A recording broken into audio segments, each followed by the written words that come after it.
నమస్కారం. లైవ్ షోకి స్వాగతం. ఇక అతిథుల పరిచయం శ్రీ కేబీజీ తిలక్ గారు, సీనియర్ పాత్రికేయులు, ప్రముఖ విశ్లేషకులు, శ్రీ రవిచంద్రారెడ్డి గారు, వైఎస్ఆర్ కాంగ్రెస్ పార్టీ అధికార ప్రతినిధి. ఆంధ్రప్రదేశ్లో మరీ రోజు రోజుకి ఉన్మాదం మితిమీరిపోతోందా? చివరికి రాజ్యాంగ నిర్మాతగా పేరొందిన డాక్టర్ బిఆర్ అంబేద్కర్ విగ్రహాన్ని సైతం వీళ్ళు వదిలిపెట్టదలచలేదా? విజయవాడ అంటే ఆల్మోస్ట్ ఆంధ్రప్రదేశ్కి రాజధానిలో బ్రహ్మాండమైనటువంటి ఒక టూరిస్ట్ స్పాట్గా అభివృద్ధి చెంది రాజ్యాంగ నిర్మాతకు సగౌరవంగా ఉన్నటువంటి ఆయన విగ్రహాన్ని మీద దాడి జరగటం కానీ, అక్కడ అప్పటి ముఖ్యమంత్రి శిలాఫలకాన్ని ధ్వంసం చేయడం కానీ ఏం జరుగుతూ ఉంది? మల్లాది విష్ణు గారు మాజీ శాసనసభ్యులు వారు ఫోన్ చేసి కంప్లైంట్ చేసినా కూడా పట్టించుకోకపోవడం, చివరికి ప్రజలు అంబేద్కర్ వాదులు వీళ్ళంతా వెళ్ళి అడ్డం పడితే తప్ప పారిపోకపోయే పరిస్థితి వస్తుందంటే ఏమిటి అసలు ఏం జరుగుతోంది ఆంధ్రప్రదేశ్లో? నిజంగానే చంద్రబాబు, లోకేష్లు ఇంత అరాచకంగా, పవన్ కళ్యాణ్లు ఇంత అరాచకంగా పాలన సాగించడానికి ఎన్నుకున్నారా? మరోవైపు సూపర్ సిక్స్ తంగ దేవుడెరుగు, మళ్ళీ జన్మభూమి కమిటీలు వస్తాయట, మళ్ళీ అన్నా క్యాంటీన్లకి డబ్బులు వసూలు చేస్తారట, విరాళాలు ఇవ్వాలట, అలాగే మొత్తం అన్నిటికీ రాజధానికి విరాళాలు ఇవ్వాలట డ్వాక్రా మహిళలు. ఏమిటో చాలా విచిత్రంగా జరుగుతూ ఉంది. మరి అమరావతి రాజధానిలో దళితులకు భూములు ఇవ్వడానికి వీల్లేదంటున్నారు. విజయవాడ నడిబొడ్డున అంబేద్కర్ విగ్రహం మీద దాడి జరపడం ద్వారా ఎలాంటి సంకేతాన్ని ఇస్తోంది ప్రభుత్వం? మరి ఇటువంటి వాటిని అదుపు చేయమని గట్టిగా చెప్పవలసినటువంటి చంద్రబాబు గారు ఎందుకు మౌనం దాల్చుతున్నారు? ఇటువంటి వాటిని ఎందుకు ఖండించలేకపోతున్నారు? ఈనాడు ఆంధ్రజ్యోతిలో వేయకపోతే దాడి జరగనట్లేనా? అక్కడ మర్డర్ జరిగినా సరే పేపర్లు ఫస్ట్ పేలో, ఆ 2 పేపర్లు ఫస్ట్ పేలు అయిపోతే పోలీసులు పట్టించుకోరా? ఏమిటి ఈ దుస్థితి, ఈ పరిస్థితి? గతంలో ఎన్నడూ కూడా లేని పరిస్థితి ఏర్పడింది. ముందుగా తిలక్ గారు చెప్పండి, ఏమిటి దారుణాలు, ఈ రకమైనటువంటి పరిస్థితి? ఒకసారి ఆ విజువల్ చూద్దాం. వీళ్ళే కాదు, అక్కడక్కడ గుంటూరులో స్వయంగా ఒక ఎమ్మెల్యే అంట మొత్తం శిలాఫలకాన్ని కూల్చుతున్నాడు. అంటే దీని అర్థం వచ్చేసారి ఇంకో గవర్నమెంట్ వస్తే చంద్రబాబు శిలాఫలకాలన్నీ కొట్టేయమని సలహా ఇస్తున్నారా? ఏమిటి దౌర్భాగ్యం? ఇది ఎక్కడ గొడవ? ఇంతకుముందు ఎప్పుడు ఈ 70 ఏళ్లలో ఎన్నడూ చూడనటువంటి వింత పోకడల్ని మనం చూస్తున్నాం.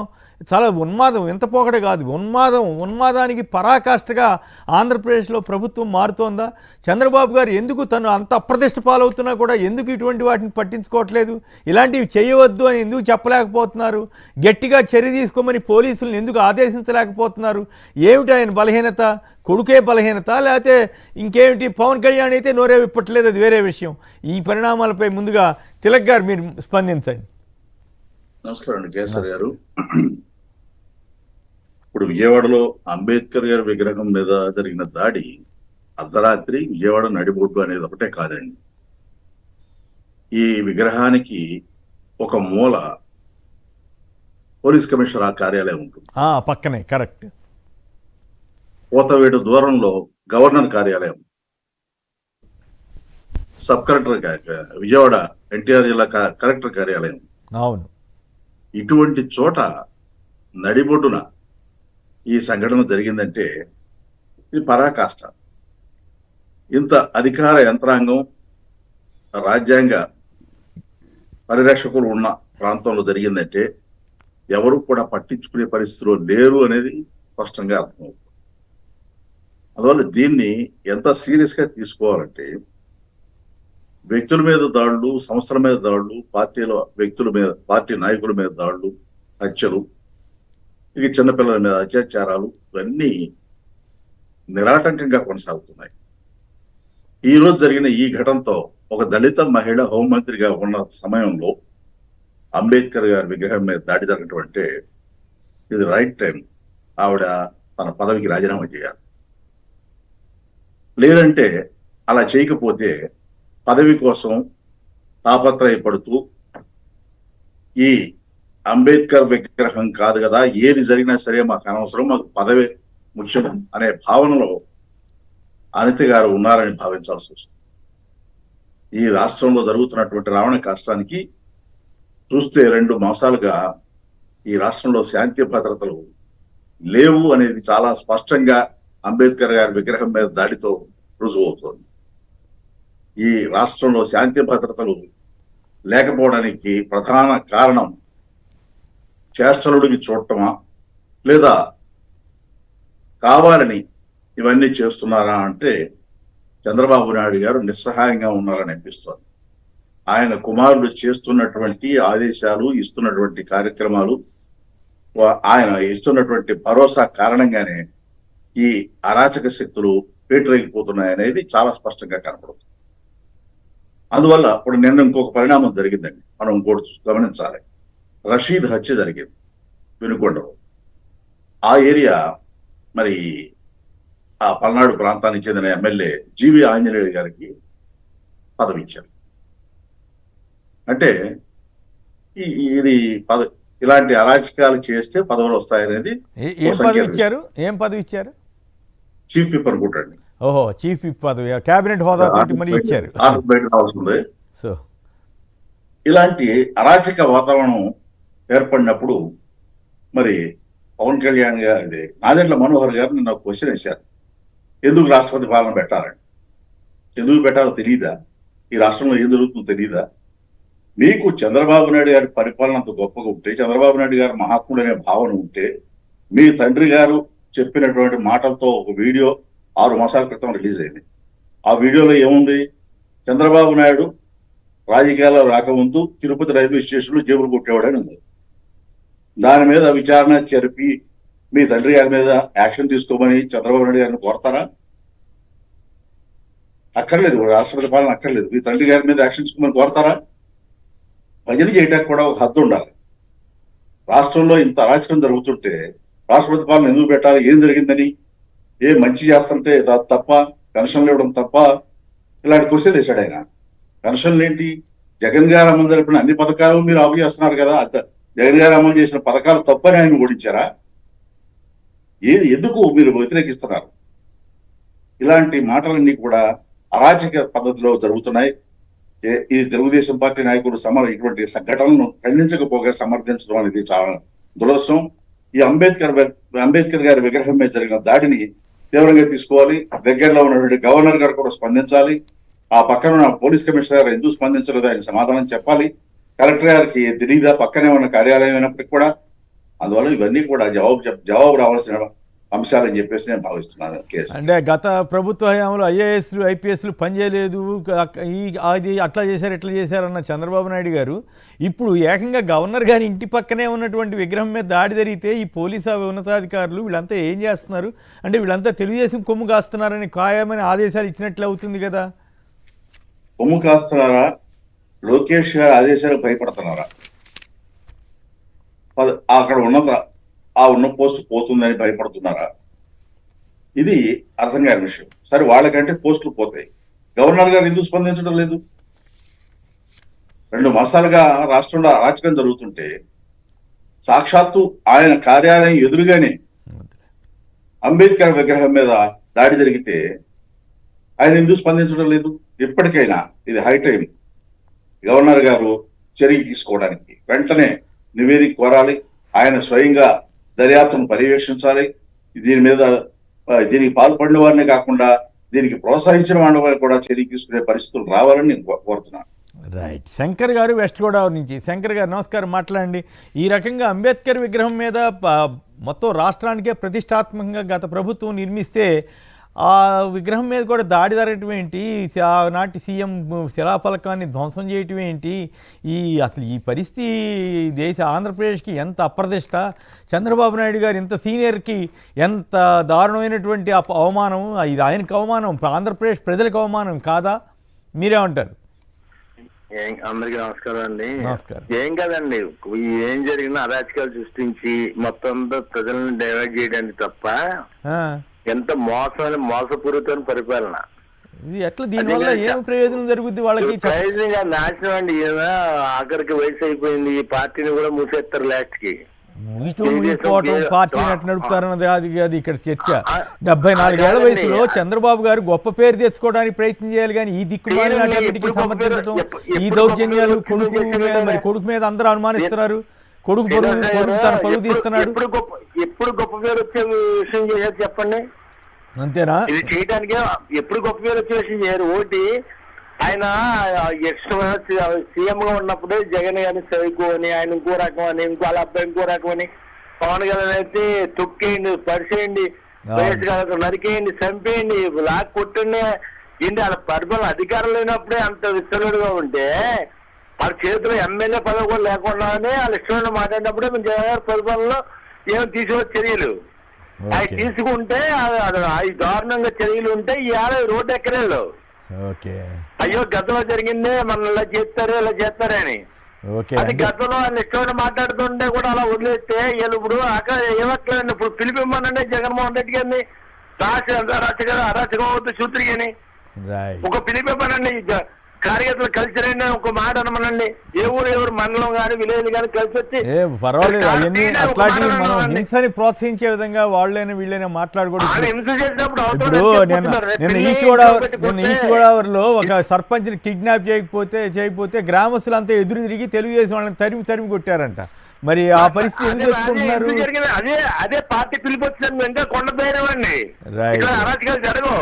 రైట్, చూద్దాం మరి అంబేద్కర్ విగ్రహం మీద ఈ పరిస్థితి వీటి మీద రవిచంద్ర గారు చెప్పండి. ఏంటి అంబేద్కర్ విగ్రహానికి సంబంధించి ఇంత ఘోరమైనటువంటి అవమానం జరిగితే గతంలో ఎన్టీఆర్ విగ్రహానికి సంబంధించి ఏ విగ్రహానికైనా తప్పు జరగకూడదు, అట్లా రాజశేఖర రెడ్డి గారి విగ్రహానికి సంబంధించి ఎన్టీఆర్ విగ్రహానికి సంబంధించి చిన్న ఇది జరిగితే పెద్దదైనా చిన్నదైనా వెంటనే ఫస్ట్ పేజ్లో వేసినటువంటి ఈనాడు ఆంధ్రజ్యోతి ఆ అవమానం ఈ అవమానం ఏకంగా దేశ రాజ్యాంగ నిర్మాతకే ఇంత ఘోరమైనటువంటి అవమానాన్ని జరుగుతూ ఉంటే కనీసం వార్త ఇవ్వట్లా. సో ఈనాడు ఆంధ్రజ్యోతిలో పెద్ద ఫస్ట్ పేజ్లో వార్త లేదు కాబట్టి పోలీసు వాళ్ళు కూడా పట్టించుకోరు. అంటే అది జరగనట్టే లెక్క. ఆంధ్రప్రదేశ్లో మర్డర్లు జరిగినా ఏం జరిగినా ఆ 2 పేపర్లు సర్టిఫై చేస్తేనే వాళ్ళు చర్య తీసుకునే పరిస్థితి, చంద్రబాబు గారు పట్టించుకునే పరిస్థితి. ఏమిటి ఈ దారుణం? ఎంతకాలం ఈ చంద్రబాబు గారు ఇంత ఘోరమైన అప్రతిష్టకు గురవుతున్నా కూడా ఆయన ఎందుకు పట్టించుకోలేకపోతున్నారు? కొమనేని గారు నమస్కారం. మీకు, తిలక్ గారికి, అలాగే సాక్షి ప్రేక్షకులందరూ నమస్కారం. సార్, మనం చూస్తున్నాం ఏది ఈ ఎలక్షన్ 2024 జూన్ 4 రిజల్ట్ వచ్చిన మరుక్షణం జూన్ 12న ప్రమాణ స్వీకారం చేసే వరకు చేసిన హింసాకాండ, దాష్టీకం, దౌర్జన్యం, పార్టీ ఆఫీసులు కూల్చడం, అనేక కార్యక్రమాలు ఏవైతే జరుగుతూ ఉన్నాయో, ముఖ్యంగా రాజశేఖర రెడ్డి గారి విగ్రహాలని ధ్వంసం చేయడంతో పాటు పెట్రోల్ పోసి పట్టపగలు తగలబెట్టడం, శిలాఫలకాల ధ్వంసం, ఆఫీసులు కూల్చివేత, ముఖ్యంగా సచివాలయాలకు సంబంధించి కూడా ఎక్కడైనా ఓపెనింగ్ బోర్డులు ఉన్నా ఏమున్నా కూడా శాసనసభ్యులుగానో మంత్రులుగానో ఎవరైనా ఓపెన్ చేస్తుంటే ఆ శిలాఫలకాల ధ్వంసం. అంటే చరిత్రని మార్చేయాలి. ముఖ్యంగా చరిత్రలో వైఎస్ఆర్సీపీ నాయకులు చేసిన మంచి పనులు కానీ, నిర్మాణాలకు సంబంధించి కానీ, కట్టడాలు కానీ, లేకపోతే ఏది కూడా ఉండకూడదని ఏదైతే వీళ్ళ కోరిక బలంగా ఉందో, తెలుగుదేశం శ్రేణుల కోరిక, దానికి మద్దతు ఇస్తూ పవన్ కళ్యాణ్ గాని, బీజేపీ గాని వత్తాసు పలుకుతున్నట్టు, సైలెన్స్ అనేది వైలెన్స్ జరుగుతున్నప్పుడు నేరం అని తెలియనట్టు నటిస్తున్నారు. దాంతోపాటు సార్, గతంలో రేణుకా చౌదరి గారు చెప్పారు పైన అమ్మవారు కిందకు అమ్మవారు అని. మరి అంబేద్కర్ గారి విగ్రహం వచ్చాక చాలా మందికి పైన అమ్మవారు కింద అంబేద్కర్ గారు అనే పేరు సార్థకం చేశారు జగన్మోహన్ రెడ్డి గారు అన్నప్పటి నుంచి కడుపు రగిలిపోయి ఉన్న తెలుగుదేశం పార్టీ క్యాడరు ఎంతమంది ఉన్నారో విజయవాడలో అందరికీ తెలుసు. కానీ అంత మాత్రం చేత భారత రాజ్యాంగ నిర్మాత డాక్టర్ బాబాసాహెబ్ అంబేద్కర్ గారి మీద అంత కోపం, అంత దాష్టీకం జరుగుతుంటే కరెక్ట్ గా దానికి పక్క సన్నదిలోనే పోలీస్ ఆఫీసు, తిలక్ గారు చెప్పినట్టు వెనకేమో గవర్నర్ గారి బంగ్లా. మరి ఇంత సెక్యూర్డ్ జోన్ లో సార్ రాత్రిపూట చిమ్మ చీకటైనా లైట్లు ఆపి చేసిన నేరంతో పాటు చిన్న శబ్దం కూడా డబుల్ ది ఇంపాక్ట్, చాలా పెద్ద సౌండ్ గా వినబడుతుంది. ఎవరైనా పగల కొడుతున్న సౌండ్ ఏం జరుగుతుందని బయట. అంటే ఒక ప్లాన్డ్ అటాక్ ఏదైతే జరిగిందో, ముఖ్యంగా అంబేద్కర్ గారి విగ్రహాన్ని ఏమీ చేయలేరు సార్ వాళ్ళు.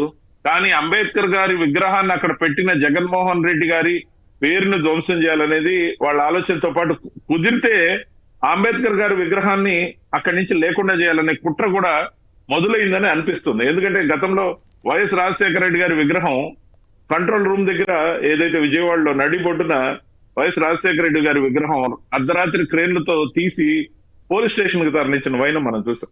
తిరిగి వైఎస్ఆర్సీపీ అధికారంలోకి వచ్చాక దాన్ని అక్కడ గార్డెన్ లో పెట్టడం జరిగింది, ఇంకా చక్కగా, ఇంకా గొప్పగా. అదే విధంగా ఇప్పుడు వీళ్ళు చేస్తున్న అన్ని పనులు కూడా వీళ్ళు ఊహించిన దానికన్నా ఎక్కువ పతనానికి దారి తీస్తుందే కానీ అత్యంత వేగంగా వీళ్ళు ప్రజాదరణ కోల్పోవడం, ఏదైతే ఒకవైపు ఇచ్చిన మేనిఫెస్టో అమలు చేయకుండా సంక్షేమ కార్యక్రమాలు చెప్పి హామీలన్నీ తూచని ఖజానా ఖాళీ అని కథలు చెప్తున్న చంద్రబాబు గారి నైజం ఏదైతే గమనిస్తున్నారో ప్రజలు ఇప్పటికే చీకొడుతున్నారు. దాంతో పాటు ఇలాంటి చర్యలు ఏవైతే ఉన్నాయో, అంటే ఇవన్నీ కూడా ఒక టాక్టిక్స్ అని వాళ్ళు అనుకుంటున్నారు సార్. ఇలాంటివి జరుగుతున్నప్పుడు వీటి మీద చర్చ జరగాలి. ఈ సందట్లో సడే మీడియా మనం కొన్ని పనులు మనకు కావాల్సినవి చేసుకుందాం. మీరు చూడండి, అక్కడ పేదలకు ఇళ్ల స్థలాలు ఇస్తే రాజధానిలో ఆ దగుల్బాజీ పత్రికలు సెంటు కంపు అని రాస్తాయి. సెంటు భూమి ఇస్తే కంపు అంట. కాబట్టి వాళ్ళని ఊరు చివరు కానీ లేకపోతే వేరే ఊర్లలో కానీ అప్పుడే చెప్పేశారు ఆయన మన కలెక్టర్ల కాన్ఫరెన్స్ లో చంద్రబాబు గారు. ఏ ఊరు వాళ్ళకి అక్కడ ఇస్తారంట సార్. అంటే పేదలకు ఎప్పుడు కూడా ఊరు చివరో లేకపోతే ఎక్కడో ఆయన చెప్పిన దగ్గర కానీ రాజధాని ప్రాంతంలో పేదవాళ్ళు ఉండకూడదు. ఆ రోజు చెప్పారు కదా సార్, డెమోగ్రఫిక్ బ్యాలెన్స్ దెబ్బతింటది, ఇది పేదవాళ్ళందరూ ఇక్కడికి రాకూడదు, ఇది రిచెస్ట్ సిటీ, గేటెడ్ కమ్యూనిటీ, ఇది మా రాజధాని, మా కుల రాజధాని అని ఏదైతే వాళ్ళ ఫీలింగ్, గట్ ఫీలింగ్ ఉందో, ఈ రోజు కూడా బయట నుంచి వచ్చిన జిల్లాల వాళ్ళు, ముఖ్యంగా గుంటూరు కృష్ణా జిల్లా వాళ్ళు పేదవాళ్ళు అక్కడ ఇళ్లు నిర్మాణం అభ్యంతరకరం అయితే దాంట్లో అంబేద్కర్ భావజాలానికి వ్యతిరేకమని అందరూ కొట్లాడుతున్నారు. ఆల్రెడీ దీని మీద పెద్ద రగడే జరిగే అవకాశం ఉంది. కోర్టులో కేసు ఉన్నప్పటికీ వాళ్ళ స్థలాల తరలింపు గురించి ముఖ్యమంత్రి గారు ఎలా నిర్ణయం తీసుకుంటున్నారో, ఎందుకు ఇంత తెగపడుతున్నారు అనేది ఆలోచించాలి. దాంతో పాటు కృష్ణా గుంటూరు జిల్లాల ప్రజలు అక్కడ ఉండడమే కరెక్ట్ కాదని భావించినప్పుడు రాజధాని అన్ని జిల్లాల వాళ్ళదా లేకపోతే చంద్రబాబు నాయుడు గారి బినామీలదా? చంద్రబాబు నాయుడు గారు వాళ్ళది మాత్రమేనా, వాళ్ళ సామాజిక వర్గం కోసం మాత్రమేనా కూడా చెప్పాలి. ఎందుకంటే రాజధానిలో ఎవరు ఉండకూడదు. ఇది మా గేటెడ్ కమ్యూనిటీ లాగా ఏదైతే పేదవాళ్ళకి వ్యతిరేకంగా అమరావతి నిర్మాణం తన సొంత రియల్ ఎస్టేట్ వెంచర్ లాగా చాలా సార్లు చెప్పాం మనం. సిఆర్డి అంటే Chandrababu Naidu real estate development authority అని. ఆ మైండ్ సెట్ తో నడుస్తుందా ఈ కార్యక్రమం అంతా? దానికి కొనసాగింపే ఈ అంబేద్కర్ గారి విగ్రహం గాని రాజశేఖర రెడ్డి గారి విగ్రహాల ధ్వంసం గాని ఒక సిస్టమేటిక్ గా జగన్మోహన్ రెడ్డి గారి ఏదైతే గుండెల్లో కొలువున్నాడో పేద ప్రజలందరిలో అది రూపుమాపడానికి ఈ భయభ్రాంతులు చేసే చర్యలు. కానీ ఇది జరిగే పని కాదు సార్. ఒకవైపు ఆయన రక్షణ తగ్గిస్తూ ఆయనకు భద్రతను కుదిస్తూ ఆయనకే హాని చేస్తామనే థ్రెటనింగ్ ఇస్తూ భయభ్రాంతులుగా ఏదైతే కార్యకర్తల్ని ఏది రక్తపాతం సృష్టిస్తూ ఇది పరిపాలన అంటామా? ఆగస్టు 12కి టెక్నికల్ గా 2 నెలల్లో పూర్తవుతుంది ఈ సర్కార్ వచ్చి. కానీ గవర్నర్ గారు ఎన్డీఏ కూటమిలో ఉన్నారు కాబట్టి మిన్నకున్నారేమో మాకైతే తెలియదు. కానీ గవర్నర్ గారు తక్షణం స్పందించాలి. దళిత సంఘాలన్నీ రోడ్లు ఎక్కుతాయి. ఈ రోజు డౌటే లేదు. జగన్మోహన్ రెడ్డి గారు దీని మీద కానీ పిలిపిస్తే ఆపడం అనేది చాలా పెద్ద పని అవుతుంది. Okay, right. నాగరాజు గారు భీమవరం నుంచి. నాగరాజు గారు చెప్పండి, ఏకంగా చివరికి అంబేద్కర్ విగ్రహాన్ని కూడా, అది ఆంధ్రప్రదేశ్కే ప్రతిష్టాత్మకంగా ఏర్పాటు చేసినటువంటి ఆ విగ్రహాన్ని పెద్ద టూరిస్ట్ స్పాట్గా డెవలప్ చేస్తే చంద్రబాబు గారు ఏమో ఎక్కడో రాజధాని ప్రాంతంలో ఎక్కడో మారుమూల పెట్టాలనుకున్నారు, పెట్టలేదు. ఈయన నడిబొడ్డున ఆంధ్రప్రదేశ్ అందరికీ అది ఆదర్శప్రాయంగా ఆయన నిర్మిస్తే అవి ఆయన శిలాఫలకం తొలగించడం ఏమిటి, విగ్రహానికి సంబంధించి లైట్లు తీసి పగలగొట్టడం ఏంటి? ఈ పరిణామం మీరు ఊహించారా నాగరాజు గారు? హలో. పరిపాలన చెప్పుకునే చంద్రబాబు గారు కానీ పవన్ కళ్యాణ్ గారు కానీ తర్వాత ఈ యొక్క బీజేపీ వాళ్ళు కానీ ఈ రాజ్యాంగ నిర్మాత యొక్క విగ్రహాలనే పగలగొట్టేస్తున్నారంటే ఈ పచ్చ నేతలు ఎలా ఉన్నారంటే ఈ పచ్చ ఉగ్రవాదులు లాగా ఉన్నారు. ఇప్పుడు రేపొద్దున ఇప్పుడు ఈ విజయవాడలో కరకట్టకి ఆనుకునేది మన జగన్ గారు ఏదో కట్టారు వాళ్ళు, అంటే ప్రజలు బాధపడకుండా. అది కూడా రేపు వద్దు అది కూడా పగలగొట్టేస్తారు పచ్చ. అంతేనా? ఈ పట్టించకపోతే చంద్రబాబు నాయుడు గారు రేపు పొద్దున అది కూడా పగలగొట్టే ప్రమాదం ఉంది. ఓకే, మరి ఈ ప్రభుత్వం అసలు పట్టించుకోదా? ఎట్లా ఇది ఇంత పెద్ద ఘటన జరిగితే ఈనాడు ఆంధ్రజ్యోతి వాళ్ళకి అది వార్తే కాదు, వాళ్ళు రాయలేదు కాబట్టి పోలీసు వాళ్ళు కూడా పట్టించుకోరు, గవర్నమెంట్ అసలు పట్టించుకోదు. ఏంది ఇది? పోలీసులు పక్కన ఉంటేనే బోలని ఘోరాలు జరిగిపోతున్నాయి. ఎలా ఏంటంటే వాళ్ళకి యుద్ధం కత్తిచ్చి కూడా యుద్ధం చేయలేని ఉన్నారు. వాళ్ళ చేతిలో కత్తి ఉంది కానీ వాళ్ళకి దుర్మార్గం కదా ఇట్లాంటివి జరిగితే. చంద్రబాబు గారికి ఈ వయసులో ఎంత దారుణమైనటువంటి అప్రతిష్ట ఇది. ఇది ఆయనకి మంచిదా, ఆయన పార్టీకి మంచిదా? ఆయన కొడుకు ఒకవేళ ఆయన మరి అందరూ చెబుతున్నట్టు కొడుకు వల్లే జరుగుతున్నాయి అనుకుంటే కొడుకుని కంట్రోల్ చేయాలి కదా. అది కొడుకు కూడా అప్రతిష్ట కదా. భవిష్యత్తులో నాయకుడు సీఎం అవ్వాలనుకుంటున్న ఆయన ఇప్పుడే ఇన్ని అరాచకాలు చేస్తే రేపు సీఎం అయితే ఇంకెంత ఘోరంగా ఉంటుంది. పవన్ కళ్యాణ్ అయితే ఎట్లాగో సరెండర్ అయిపోయినట్లు మా నోరు విప్పట్లేదు కాబట్టి గొడవ లేదు, ఆయన కథ వేరు. రైట్. మన రాష్ట్రంలో చెప్పుకునేది ఏంటంటే బయట ప్రజలు వీళ్ళ చేతులు ఏమి లేదు సార్, వీళ్ళు కేవలం ఈవీఎం మీద వచ్చారనేసి ఒక టాకు. అది నిన్న చూసాం కదా, ఆ బ్యాటరీ ఈవీఎం మిషన్ల ఛార్జింగ్ ఉదయం కంటే సాయంత్రం ఎక్కువ ఉందంట. అది ఎట్లా సాధ్యమో మరి ఆశ్చర్యం వేసింది అది. అందుకనే చాలా సెల్ ఫోన్ కంపెనీ వాళ్ళు అడుగుతున్నారంట సార్, అటువంటి బ్యాటరీ ఛార్జర్ మాకు కూడా కావాలి సార్. ఈ పాయింట్ బాగుంది. అడుగుతున్నారంట చాలా మంది, అటువంటిది అయితే మన కంపెనీలు డెవలప్ అవుతాయని. డెవలప్ అవుతుందని అడుగుతున్నారా? రైట్. విజ్జు గారు విజయవాడ నుంచి. విజ్జు గారు నమస్కారం, మాట్లాడండి. మీరు ఎట్లా చూస్తారు? అంబేద్కర్ విగ్రహం మీద దాడి అంటే ఆంధ్రప్రదేశ్ ప్రజల మీద దాడి చేసినట్లు కాదా? తెలుగుదేశం పార్టీ ఆంధ్రప్రదేశ్ని భారతదేశంలోని అప్రతిష్ట పాలు చేసినట్లు కాదా? ఆంధ్రప్రదేశ్ ఇమేజ్ని నాశనం చేసినట్లు కాదా? సార్ కేసీఆర్ గారు గుడ్ మార్నింగ్ అండి. తెలంగాణలో ఉన్న పెద్దలందరికీ కూడా గుడ్ మార్నింగ్ అండి. నమస్కారం సార్. ఈ రోజు నిన్న జరిగినటువంటి అది అంబేద్కర్ మరి ఆ విగ్రహం దగ్గర ఆ పేర్లు తీసేయడం అనేది, సుత్తులు వాటిల్లోకి తీసుకెళ్లి కొట్టి తీసేయడం అనేది అది చాలా దుర్మార్గం సార్. అది చాలా దుర్మార్గం. ఎందుకంటే అంబేద్కర్ గారిని అభిమానించే ప్రతి ఒక్కరికి కూడా సార్ అది తీవ్ర అవమానం జరిగినట్టే సార్. అది అవును. ఇప్పటికైనా రాష్ట్ర ప్రభుత్వం స్పందించాలి సార్. స్పందించి తిరిగి యథావిధిగా ఇప్పుడు మన జగన్మోహన్ రెడ్డి గారు ముఖ్యమంత్రిగా ఉన్నప్పుడు చేసిన కార్యక్రమం సార్. అది ఆంధ్ర రాష్ట్రానికి ఒక టూరిస్ట్ పాయింట్ సార్. అది అవును. ఆ టూరిస్ట్ పాయింట్ గా ఎంతో మంది వస్తూ ఉంటారు సార్, చూస్తూ ఉంటారు. ఈ రోజు అంబేద్కర్ గారిని ఆంధ్ర రాష్ట్రంలో అభిమానించిన ఆంధ్ర రాష్ట్రంలోనే కాదు సార్, ప్రపంచవ్యాప్తంగా ఉన్నటువంటి అంబేద్కర్ అభిమానులు. ఇప్పుడు అమెరికాలో సైతం అంబేద్కర్ విగ్రహాలు పెట్టారు దానికి. మరి ఇప్పుడు దాన్ని అక్కడ కూడా వెళ్తారా? తెలుగుదేశం వాళ్ళు అక్కడ కూడా ఉన్నట్టున్నారు కదా, అక్కడ కూడా ఇట్లాంటివి ఏమైనా చేస్తారేమో. అక్కడ కూడా వెళ్తే పరిణామం వేరేలాగా ఉంటుంది సార్. ఇప్పటికైనా కానీ బేషరతుగా క్షమాపణ చెప్పాలి సార్. ఆంధ్ర రాష్ట్రంలో ఉన్నటువంటి అంబేద్కర్ అభిమానులందరికీ, అంబేద్కర్ అభిమానించే వారందరికీ కూడా క్షమాపణ చెప్పాలి సార్ రాష్ట్ర ప్రభుత్వం. లేదనంటే ప్రతి ఒక్కరు కూడా రోడ్డు మీదకి వచ్చే అవకాశం ఉంటుంది సార్. ఇలాంటివి చేసుకుంటూ పోతే ప్రతి ఒక్కరు కూడా రోడ్డు మీద వచ్చి తిరగబడే అవకాశం ఉంటుంది సార్. ప్రభుత్వం మీద నిరసన వ్యక్తం చేసే అవకాశాలు కూడా ఉంటున్నాయి సార్. రైట్. చాలా దౌర్భాగ్యమైనటువంటి రాజకీయం నడుస్తూ ఉంది. మల్లాది విష్ణు గారు ఫోన్ చేసినా కూడా పోలీసులు పట్టించుకోలేదని వార్త వచ్చింది. మన తిలక్ గారు చెప్పండి, కరెక్టేనా? విష్ణు గారు ఫోన్ చేసిన మాట వాస్తవాన్ని చెబుతున్నారండి పార్టీ వర్గాలు. విష్ణు గారు ఫోన్ చేయడం కాదండి, అసలు ఆ గ్రౌండ్ చుట్టూ అంబేద్కర్ గారి పార్కు చుట్టూ ఉన్నదంతా పోలీసు అధికారులు, గవర్నర్ కార్యాలయం, ఏసీపీ ఆఫీస్ అక్కడే ఉంది, పోలీస్ స్టేషన్ అక్కడే ఉంది, మహిళా పోలీస్ స్టేషన్ అక్కడే ఉంది. ఇన్ని ఉన్నా కానీ ఇది జరిగిందంటే ఒకటి మనం గుర్తించాలి, చరిత్ర కూడా గుర్తు చేసుకోవాలండి. తెలుగుదేశం పార్టీ వచ్చిన తర్వాతే, తెలుగుదేశం పార్టీ ప్రభుత్వ పాలన వచ్చిన తర్వాతే కారంచేడులో కానీ, అదిరిగుప్పంలో కానీ, మరి ఎక్కడైనా కానీ దళితుల మీద దాడులు, అత్యాచారాలు, హత్యలు, హత్యాకాండ విచ్చలవిడిగా జరిగింది. ఆ కొనసాగింపే దాన్ని అనుకోవాలి తప్ప మరొకటి అనుకోవడానికి ఆస్కారం లేదండి.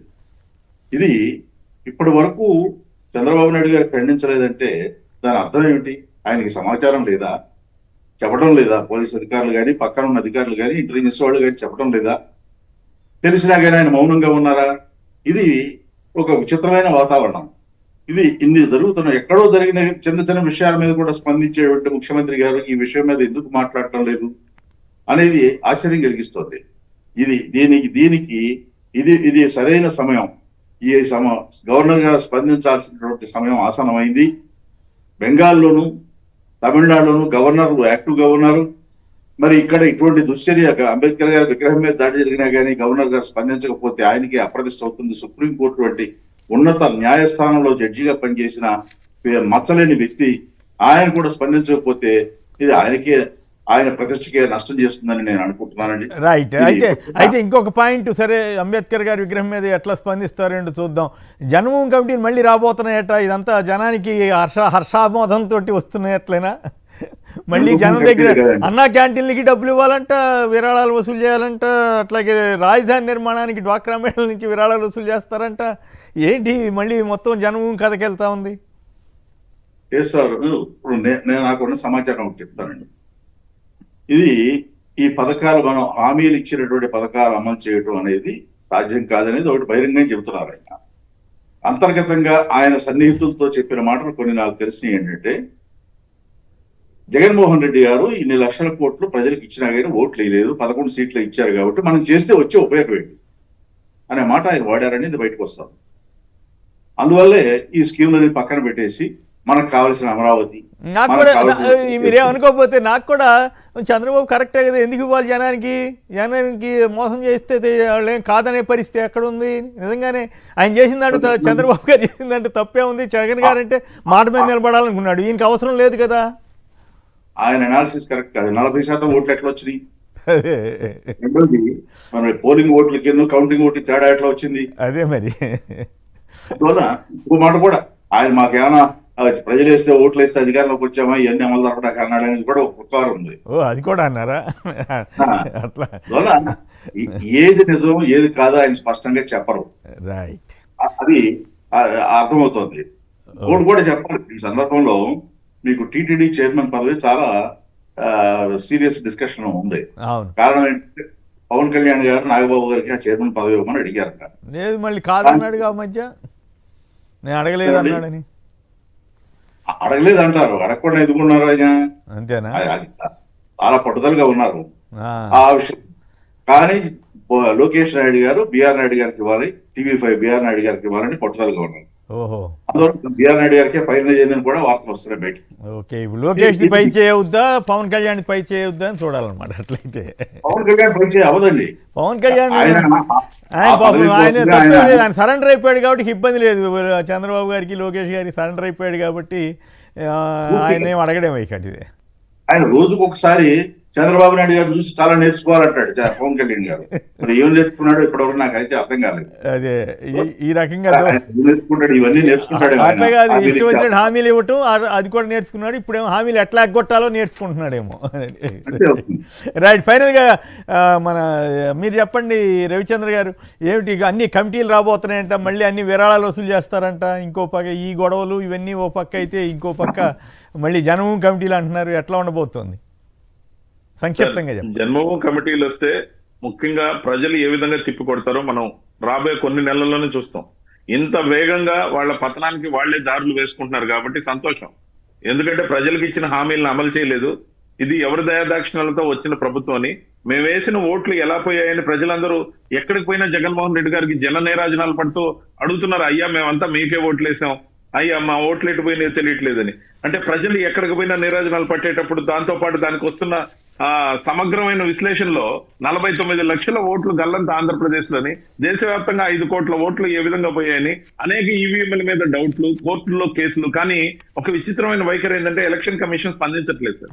ఎలక్షన్ కమిషన్ స్పందిస్తే కేవలం 45 రోజులు మాత్రమే ఆ వీవీప్యాట్లకు సంబంధించి ఇంకు నిలబడుతుందని, 45 రోజుల తర్వాత అది ఎవాపరేట్ అవ్వడం స్టార్ట్ అవుతుందని, ఆ విధంగా మాసిపోతే కోర్టుల్లో విచారణలు లేట్ అయినప్పుడు ప్రజలు వేసిన ఓటుకు న్యాయం ఎక్కడ జరుగుతుందని, కాలయాపన చేయడం కోసమే ఇలాంటి కుట్రలు జరుగుతున్నాయని, ఎన్డీఏ అలయన్స్ గా ఉండడమే కలిసి వచ్చే అంశం అని. ఇప్పుడు డాక్టర్ బాబాసాహెబ్ అంబేద్కర్ గారి విగ్రహానికి జరిగిన హాని సార్ ఎక్కడ కూడా మనుషులకు అందేంత ఎత్తులో అక్కడ లేదు. వైఎస్ జగన్మోహన్ రెడ్డి గారు పేరు తీసేయాలనే దానికి కాస్త చూసి చూడనట్టు ఉండమని ఇన్స్ట్రక్షన్స్ ఖచ్చితంగా వెళ్లి ఉంటాయని, లేకపోతే అర్ధరాత్రి పూట అంతంత సౌండ్లు వస్తుంటే అక్కడ ఉన్న పోలీస్ శాఖ కానీ గవర్నర్ బంగ్లా కానీ ఏం జరుగుతుందనేది పట్టించుకోకుండా ఎలా ఉంటారని, ఇవన్నీ తార్కికంగా చూడడంతో పాటు ఈ రోజున ఒక్క పిలుపు జగన్మోహన్ రెడ్డి గారు కానీ ఇస్తే ఏ విధంగా అయిపోతుంది అనేది చూడొచ్చు. దాంతో పాటు ఎవరు పిలుపు ఇచ్చినా ఇవ్వకపోయినా సాధారణంగానే వైఎస్ఆర్సీపీ పార్టీ అభిమానులు, శ్రేణులు, దళిత సంఘాలు అన్ని కూడా అంబేద్కర్ గారి విగ్రహం దగ్గరగా కదలడానికి సిద్ధంగా ఉన్నారు. రైట్, ఒక మాట చెప్పండి కంప్లీట్. చంద్రబాబు నాయుడు గారు ఎప్పటికైనా సీరియస్ గా స్పందించకపోతే నిన్న ఒకే రోజు 2 పరిణామాలు. ఒకటి, ముస్లిం వ్యతిరేక బిల్లుకు టీడీపీ మద్దతు ఇవ్వడం పార్లమెంట్ లో. 2, విజయవాడలో అంబేద్కర్ గారి విగ్రహం మీద దాడి జరగడం. ఇది దళితులను అవమానిస్తుంది. ఈ 2 ఒకే రోజు జరిగినాయండి. ఇది తెలుగుదేశం పార్టీకి ఎంత వ్యతిరేకత తీసుకొస్తుంది అనేది వాళ్ళు ఆలోచించుకోవాలి. రైట్, తిలక్ గారు, రవిచంద్రారెడ్డి గారి ఇద్దరికి కూడా ధన్యవాదాలు. ఇది నేటి చర్చా కార్యక్రమం. నమస్కారం.